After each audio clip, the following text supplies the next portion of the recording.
as we talk here in 2016, we've passed sort of the DVD era. In the late 20th century, movies went from just being seen in movie theaters to being on home video cassettes, then to DVDs in the mid to late 90s, which lasted about 10 or 12 years until '09, 2010, when streaming started coming on.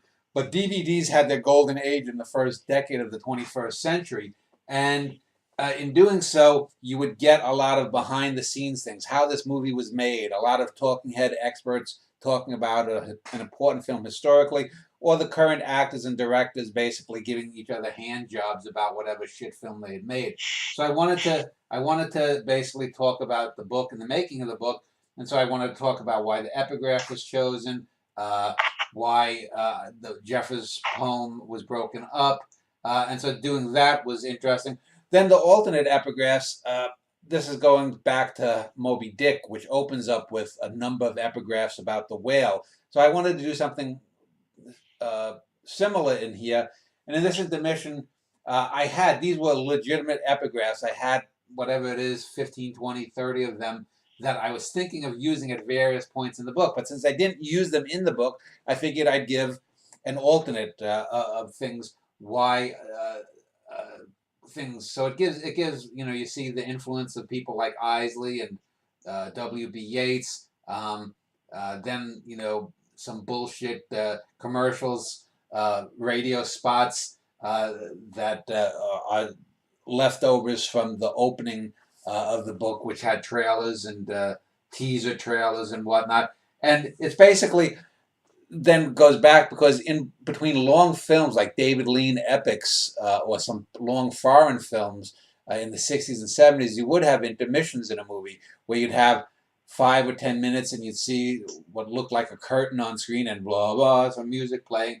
And so basically that was just it. So that was the idea of having this intermission, is to just sort of give that sense of sort of what Melville does about whaling and the making and the structure of boats and crews in Moby Dick. And Moby Dick is a book and a work that has always been a touchstone for me.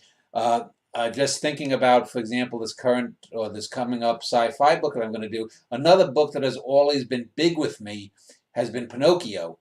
And Pinocchio is the touchstone book for my kids' book.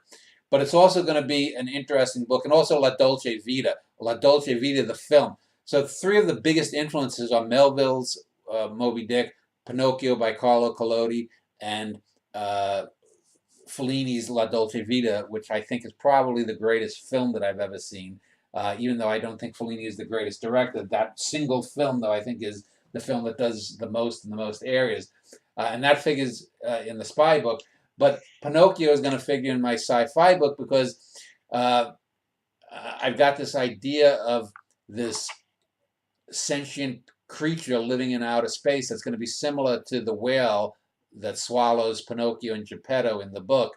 In the original Italian book of Pinocchio, it's called the Pisciacani, or the dogfish, and so this creature, interstellar creature that's going to be living between certain stars in a star system that the hero has to get to, is going to be called the dogfish, and there's going to be references. So I always like doing that kind of stuff. My work is filled with allusions to works and writers and artists and films that I have admired. As I said before, I freely admit where I steal things from and then rework them, stealing being different than plagiarism. So this is just sort of one of those. This is like the equivalent of, like, if you go to a movie theater, but before, now they don't have intermissions, but you see, and DreamWorks presents behind the scenes, and you'd have your little popcorn commercials, and then you'd see a little star giving a thumb up and doing a little 30-second